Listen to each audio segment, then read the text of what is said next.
Good morning, everybody. I'm Don Stewart, and welcome to another edition of Breaking News for this Tuesday, the 8th day of April, 2025. And this is one of those days where we had something like a dozen stories to choose from in doing breaking news. We have some huge headlines, as always, and so let's get right to them. First of all, contrary to what Donald Trump said yesterday, Iran denies direct talks with the U.S., says upcoming nuclear talks will be indirect. This is from the Israel National News, and other sites have reported this.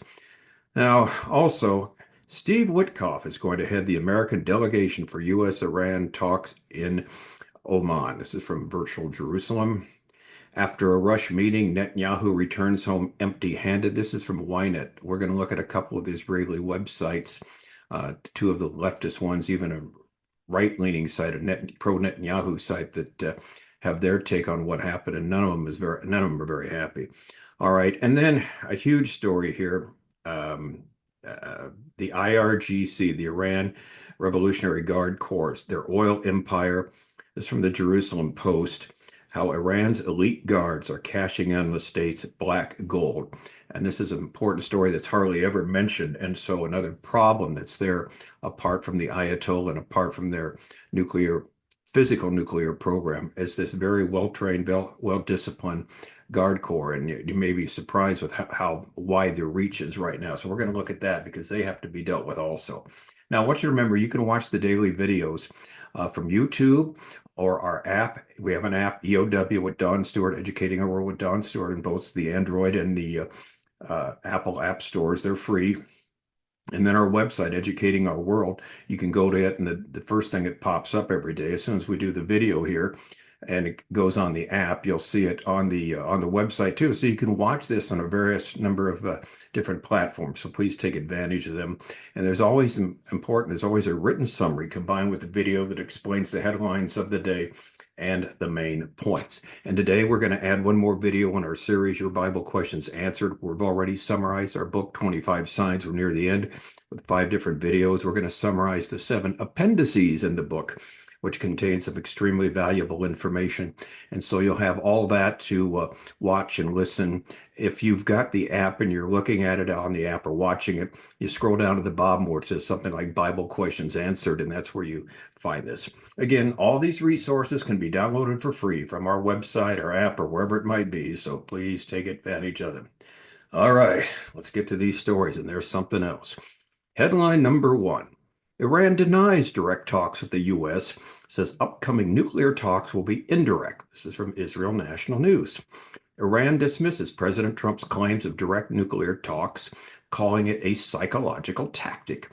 Iranian officials said the planned meeting in Oman will be indirect, with diplomats relaying messages. Iran may consider direct talks later if progress is made. So on Monday, they responded to Trump's announcement made during a meeting with Netanyahu at the White House that they would hold direct talks on the Islamic Republic's nuclear program. Immediately, the Islamic Republic said, "These comments are a planned psychological move designed to influence local and global public opinion." This is from Reuters.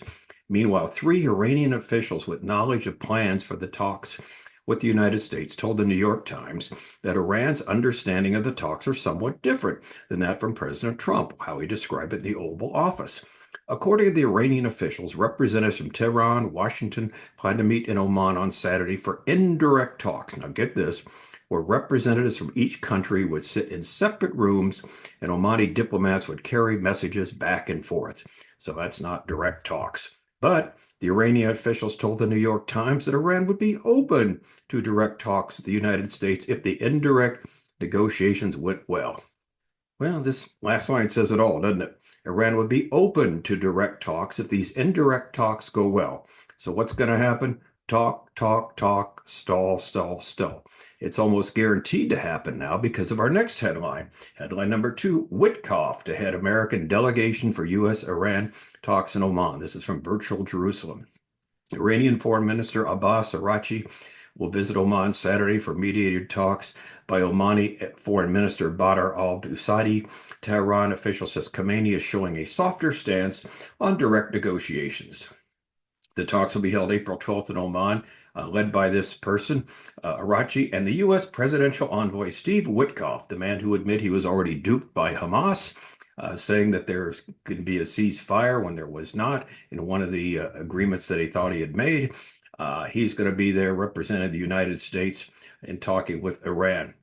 U.S. President Trump announced that the United States would begin the direct talks with Iran in the coming days for the first time since Trump abandoned the nuclear deal in 2018. But again, despite the president's statement, Iran quickly clarified, no, these are indirect talks and not direct talks.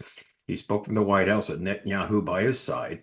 The foreign minister of Iraq said on X, formerly Twitter, that these indirect high-level talks would be held in Oman, adding, "It is as much an opportunity as it is a test. The ball is in the Americans' court." The state media again mentioned that in Iran, and Steve Witkoff will be the intermediary for the United States, and there'll be Oman basically running back and forth to the various rooms. In other words, you can see one room here, you got Iran, Witkoff in another room, and the Omani mediator running back and forth between the two. Now, the prime minister, that's Netanyahu, said he would welcome a diplomatic agreement along the lines of Libya's deal with the international community in 2003. Let me just remind you what happened there. That deal saw the late dictator Muammar Gaddafi give up all of his clandestine nuclear programs, which the Ayatollah said recently that was a terrible mistake. I think that would be a good thing, Netanyahu said. But whatever happens, we have to make sure that Iran does not have nuclear weapons. Now, here's our take. Witkoff, who does not have a clue on what he is doing or what Iran is up to, is convinced he can negotiate a deal with Iran to have them give up their nuclear weapons.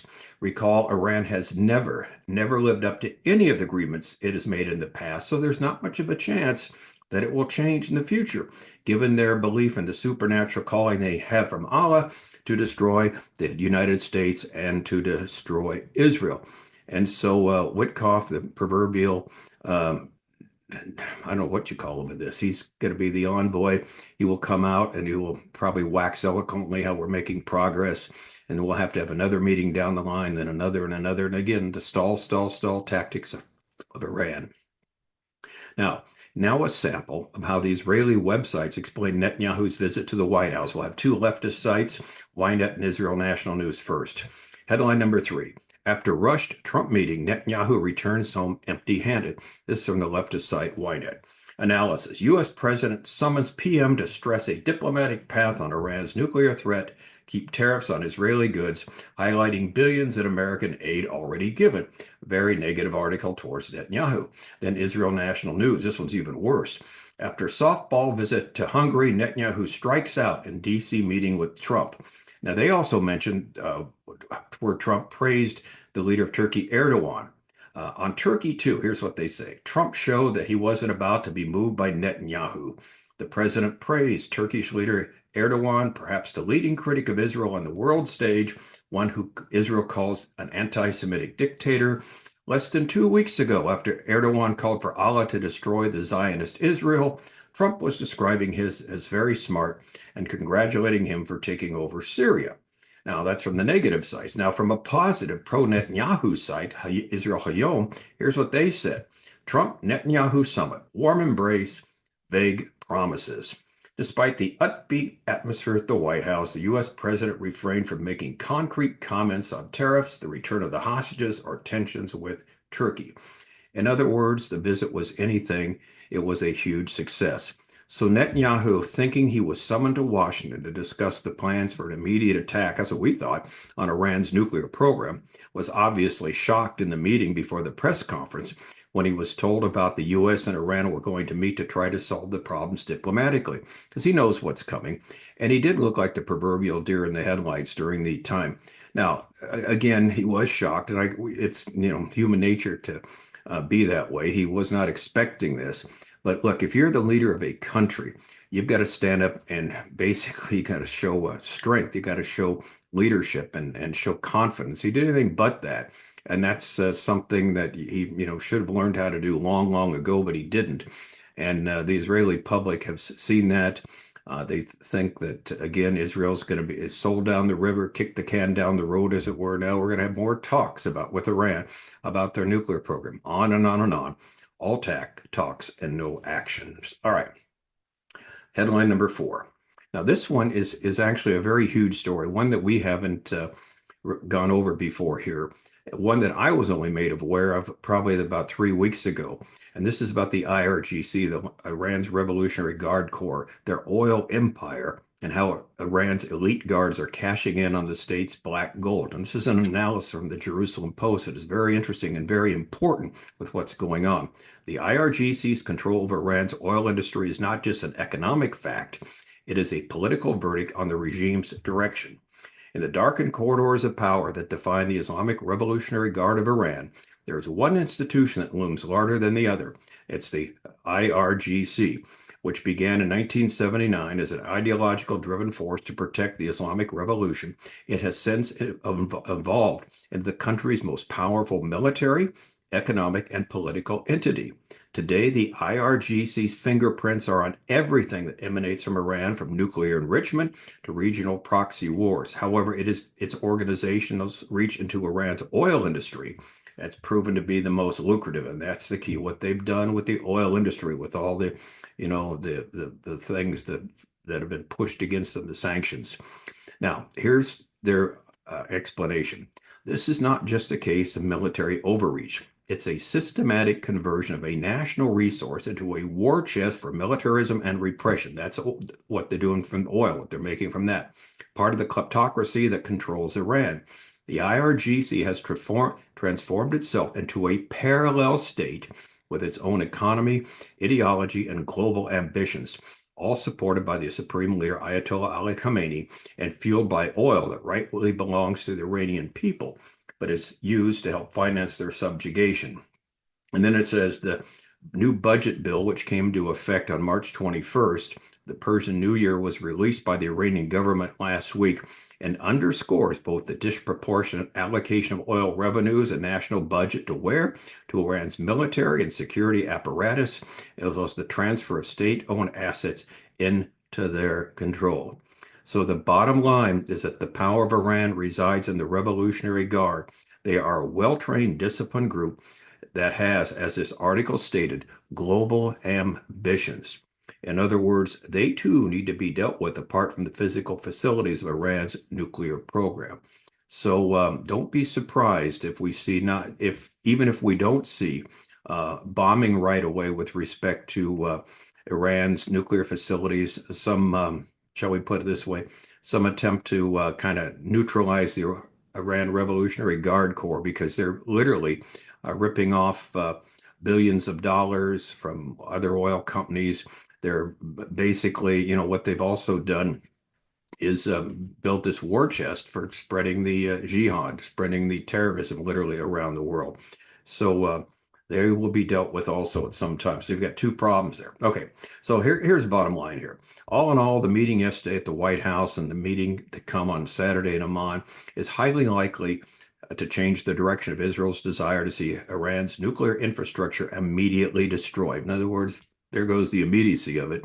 Again, we must wait and see what occurs. But as always, we are thankful to the Lord. Here's the bottom line for us, that the Lord has revealed to us the end game in all of this, namely Christ returns, sets up his kingdom, which we believers will be a part of. In the meantime, as we know from scriptures, there's a number of events on the horizon that the Bible predicts that will happen. It's going to truly shake up our world before Christ returns. And for a thorough explanation, please see our website, Educating Our World, 3 books in particular, 25 signs we're near the end. Look up a timeline of 50 last days events and the Ezekiel 38-39 invasion. All 3 are there under the heading of Bible prophecy. All 3 of them are free downloads, as all of our stuff is here on the website. So please take advantage of it. So this will give you a comprehensive understanding of what's going to happen in the future. Timing we don't know, but we know this is going to happen. And so we want you to be informed, and that's why we do what we do here. And we trust you'll be taking advantage of the resources. So what a difference a day makes, huh? Instead of being on tenterhooks, expecting some type of attack immediately on the Iran nuclear sites, now it looks like we're going to have talk, stall, and just more time until something happens. All right. I'm Don Stewart. We'll keep you posted on this. And as always, until next time, may the Lord richly, richly bless.